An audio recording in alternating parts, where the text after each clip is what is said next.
สบายดีทุกคนเฝอหอบเด็กมาแน่นเดียวจะละลายตัวอีกอย่างอันนี้ก็สิว่ากินมาใส่ตัวอีกแบ่งอันนี้มาพี่น้อง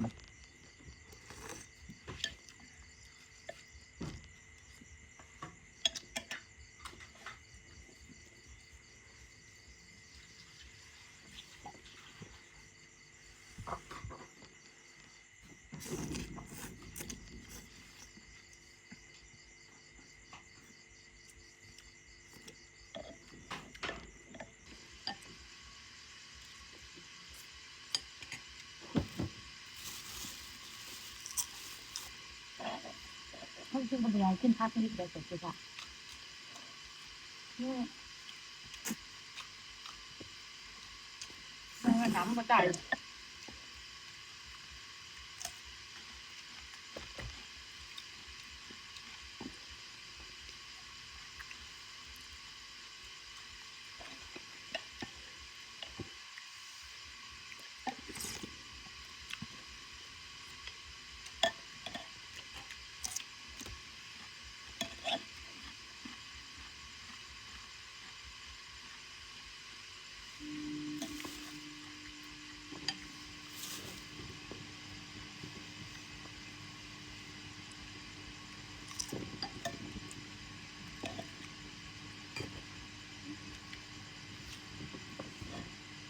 เจ๊มีเดียห้องเดียคือเอาไปจำเลย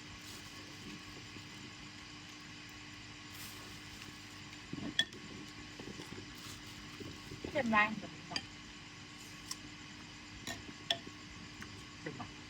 เอ็ม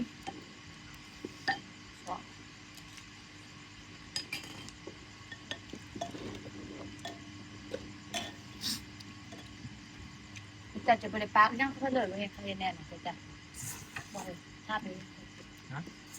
จะไปเลยปาร์กยังเขาเลยบอกเขาไปเลยมาแก่โตบอกโอ้เสียนั่นน่ะสิค่อยก็บอกว่าหน่อยนี่สิมีดาบอกเลยนะแล้วนี่สิบอกเลยเขาบอกเลยกันก็กันนี่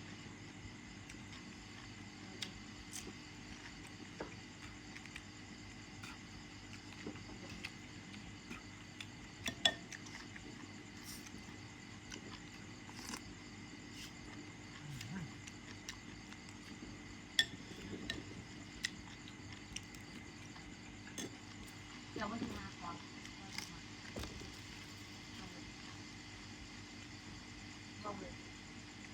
เราโทรห้าเขาหรือเขาโทรห้าเราโทรห้าเขาหรอเราพูดเที่ยงกูเกียดจะโทรห้าเขาฮะก็อัดคลิปเลยค่ะอัดไปแล้ว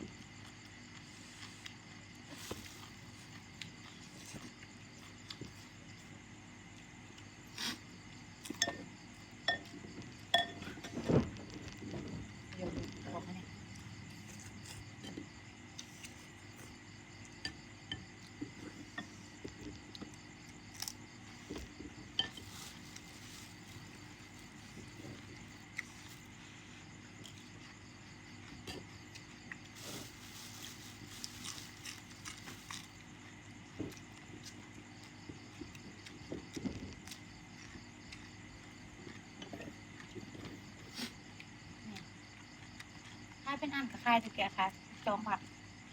อ่านหนาใครที่จองอันนั้นละสามที่มาเมื่อหันต้องหยดใจอันหนึ่งกับแกงใครที่จองค่ะเหมือนนั่นนะรัวหนุ่มถูกแล้วเฮ้ยเดี๋ยวเนาะแห้งอีจังลูกจะใส่จ้องแซนใต้หนึ่งเต่าหนึ่งค่ะ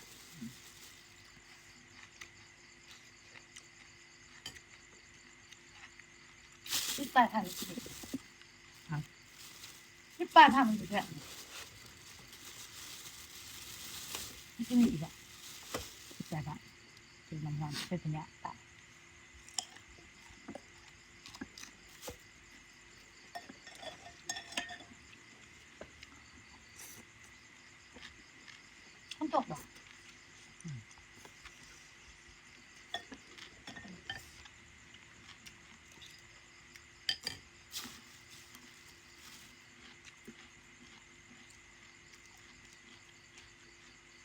เอาเงินไปเอามาไหววะน้องส่งมาเอาไปเป็นมะม่วงถ้าอื่นจะไม่งานจะคือเขาว่าอาหารตัวผ้าอาหารกับตัวผ้า ฟังเงินหน้าร้าน ฮะยังก่อน ประมาณ ไม่น่าหนักแล้วไม่ง่ายๆเลยเหรอ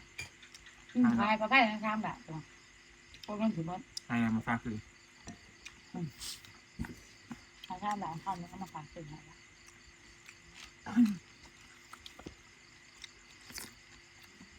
ต้องดีเดือนหมุนเนาะ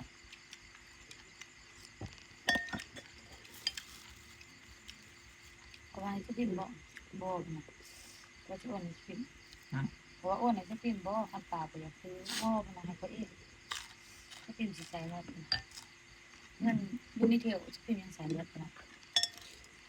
รักอันนั้นแบบ ต้องหลังจาก แค่เป็นเดือนเป็นปี พี่ ปีละ ลุงเป็นปีพี่ยังซ้ำหลังคือเขาตัดหลังตัดอย่างเงี้ยก็จะมาจับแล้วสั่ง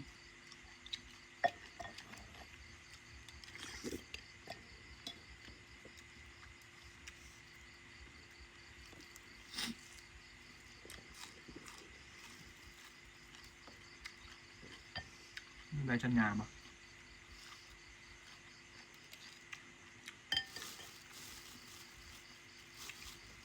ชัญญาจะปีครับ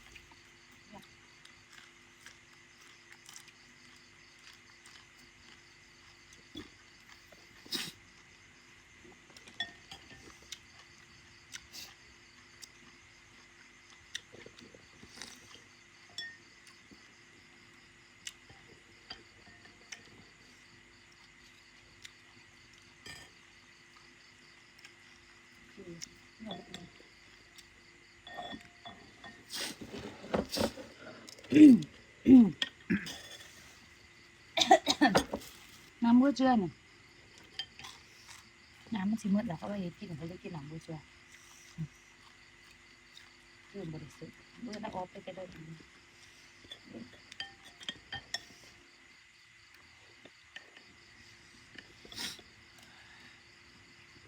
ครับสุดท้ายถ่ายสุด นี่เฉยๆนั่นนะจะเพื่อใช้ถุงออกว่ะจะ เพราะว่ายุคุณลืมยังลืมทั่วงอก อยู่ติ ลืมใส่ทั่วงอกทุกคนถ้ากินจนหมดครับสุดท้ายถ่ายสุดเพื่อพี่เพื่อน้องด้วยครับ